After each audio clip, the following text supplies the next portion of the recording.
اهلا بكم مشاهدينا من جديد. لسه معاكم في برنامج ثورتنا، والفقره اللي موجوده معانا دلوقتي هي فقره بتقدم احد شعراء الشباب من مدينه الاسكندريه وديوانه الجديد، وهو اول ديوان بيصدره بيحمل عنوان دفتر احوال بلدنا. بنرحب بشاعر رامي زين، اهلا بك معانا. اهلا بحضرتك. دفتر احوال بلدنا، ليه الاسم ده تحديدا؟ ليه العنوان ده؟ هو الدفتر ده او الديوان ده بيحتوي على عدة قصائد. القصائد دي بتتكلم عن أشياء كتير بنعاصرها في حياتنا، أشياء واقعية، زي المواصلات، المرتبات، الأسعار، الانتخابات. فأنا عشان جمعت كل الحاجات دي في الكتاب ده متنوع، بيتكلم عن حاجات مختلفة في حياتنا، فلقيت إن اسم دفتر أحوال بلدنا ده هيبقى اسم مناسب إن أنا أعبر بيه عن محتوى الديوان. أنا عايزة كمان أكلمك عن الغلاف، يعني اللي يشوف الكتاب يعرف على طول إن أنت بتتحدث عن الثورة المصرية، أو هنشوف كتير من ملامح شعر الثورة داخل هذا الكتاب. كلمني عن الغلاف، أنت اخترته بهذا الشكل تحديدا ليه؟ لأن هو الكتاب نزل بعد الثورة، بيحتوي على ملف عن الثورة من بداية قيامها، بكل الأحداث اللي مرت بيها. حسيت ان الغلاف ده برضو معبر عن اسم الكتاب، فحطيته لانه هو هيبقى اقرب حاجة لمحتوى الكتاب، لان الغلاف بيبقى عنوان للكتاب، وهو بالفعل هيكون معبر عن القصائد اللي موجودة جوه الكتاب.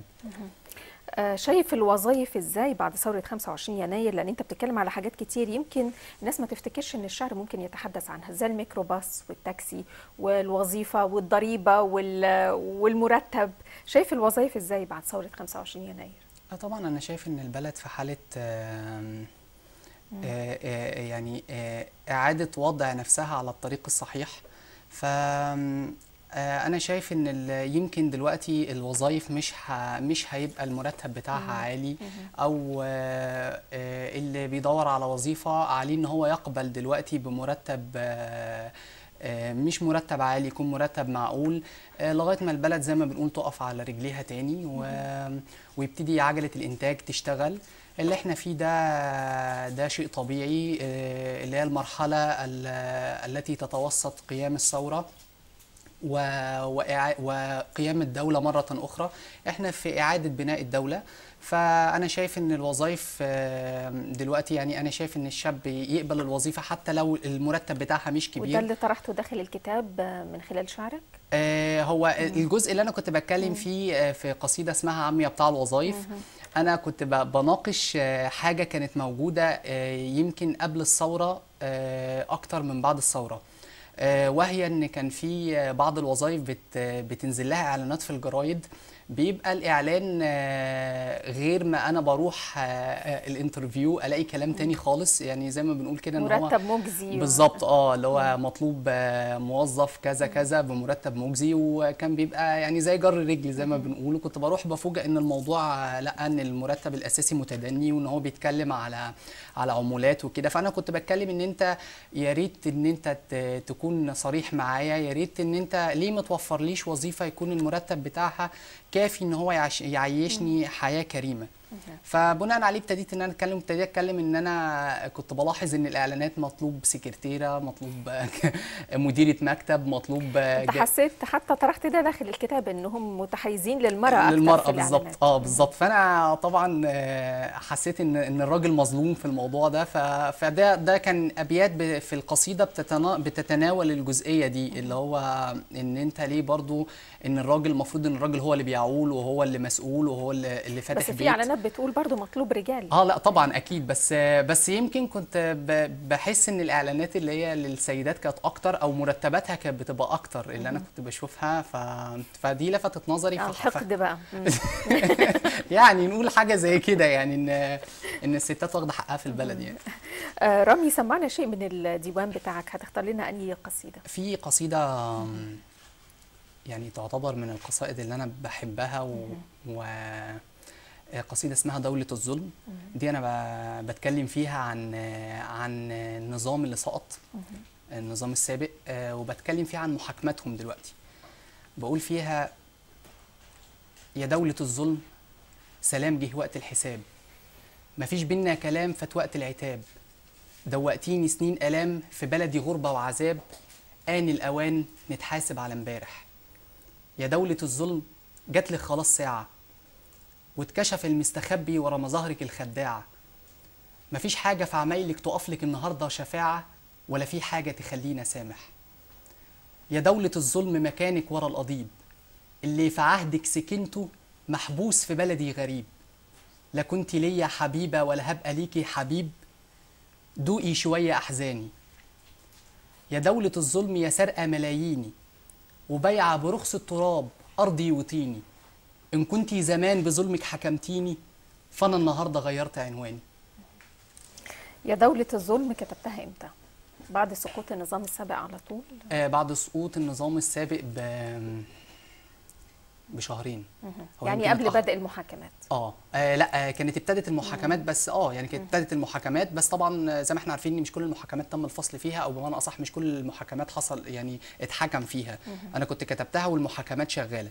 يمكن لما كلماتها جات لي وابتديت ان انا احسها وجمعتها كلها، فابتديت ان انا بعد ما شفت سير المحاكمات مشيت ازاي، لانه البعض ممكن يختلف معاك، حاسس انه هي نفس الكلمات، انه فعلا يا دولة الظلم انها سقطت، حاسس انك كان ممكن تكتب نفس الكلمات ولا كانت هتكون الكلمات مختلفة لو بتكتب القصيدة دي النهارده؟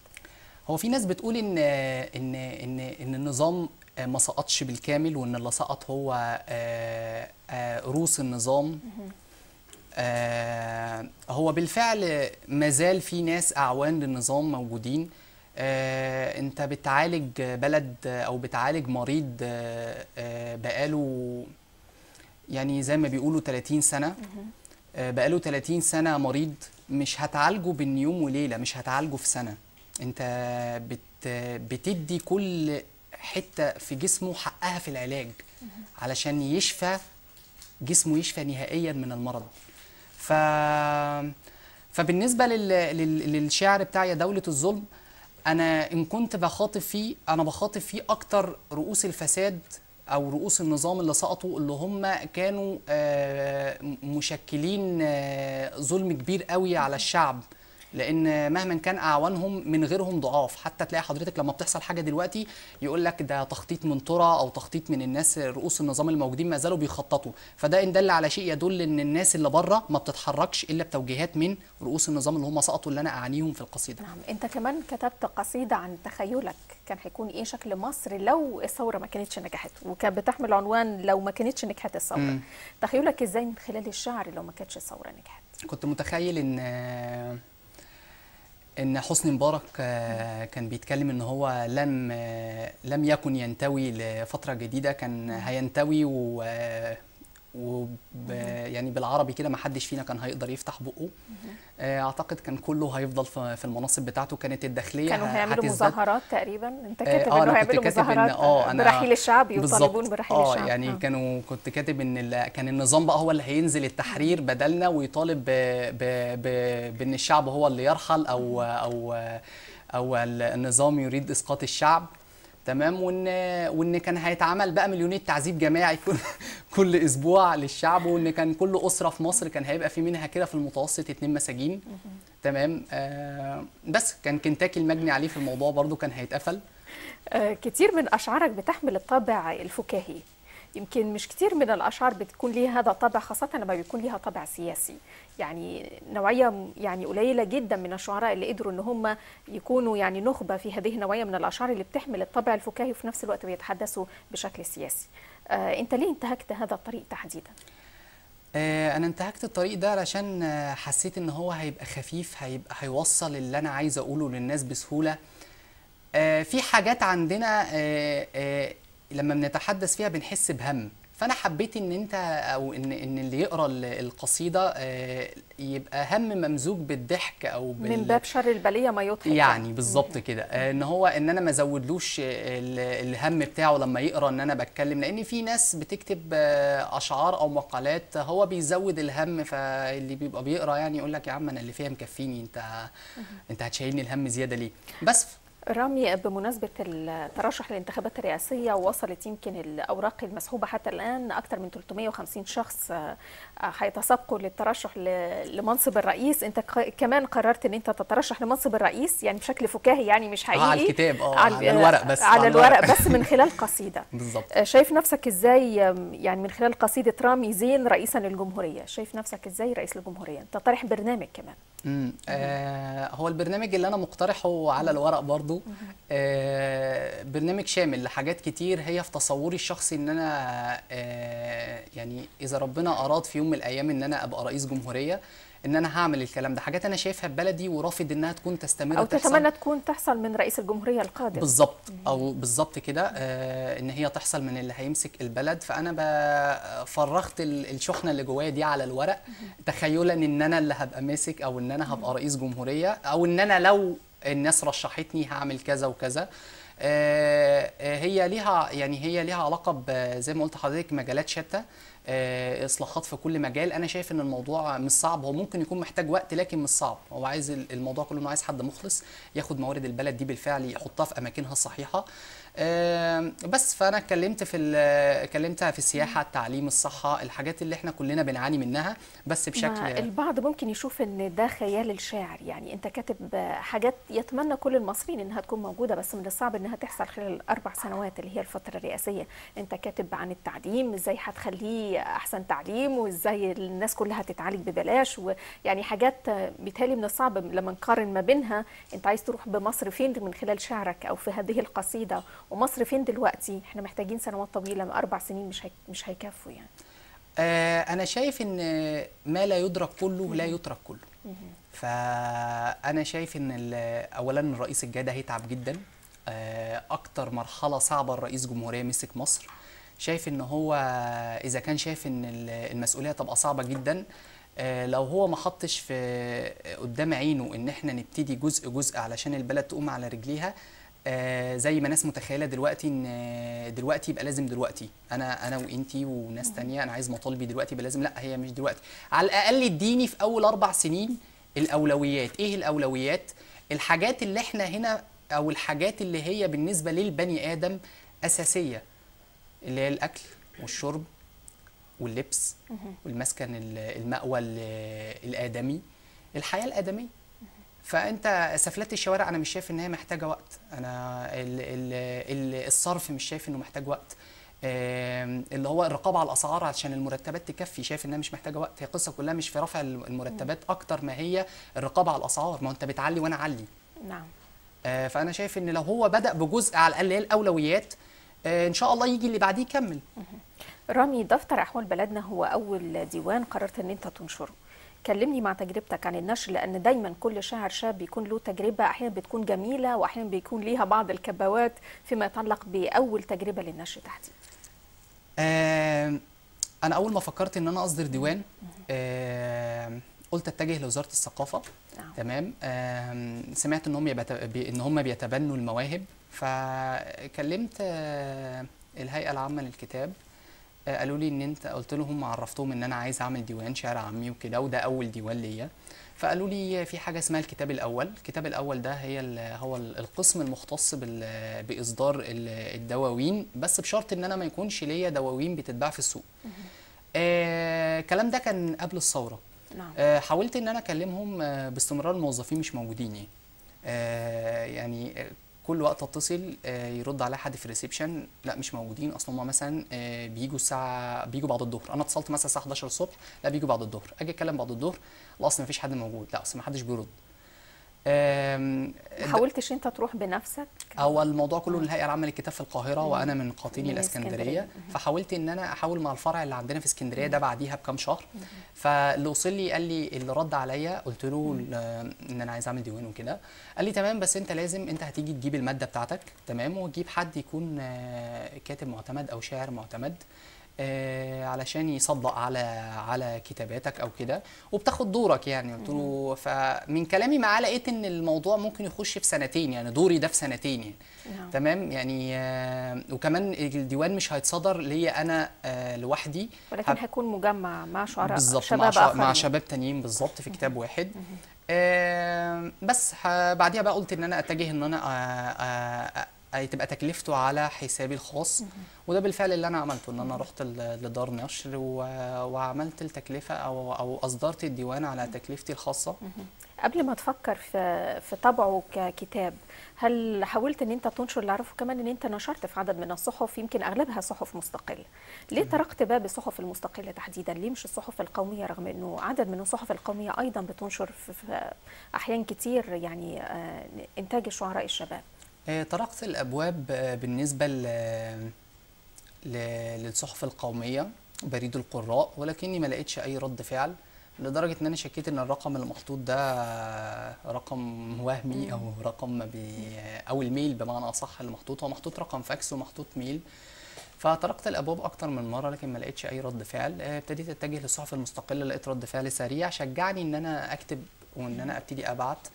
والحمد لله مرارا يعني انا بقالي سنتين بكتب، اتنشر لي في اليوم السابع على الموقع الالكتروني تقريبا 110 من كتاباتي، سواء مقالات او اشعار. انا ما بكتبش اشعار بس، برضه بكتب مقالات. وفي الصحف المستقله اتنشر لي يعني حوالي 80 مقال على شعر، يعني 80 من كتاباتي.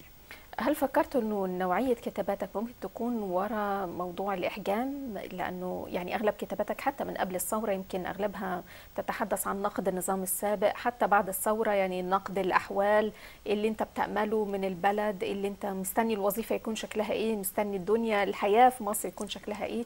متصور انه دي حاجه ممكن تكون خلت بعض الصحف القوميه يمكن حتى قبل الثوره على الاقل تحجم عن النشر ليك؟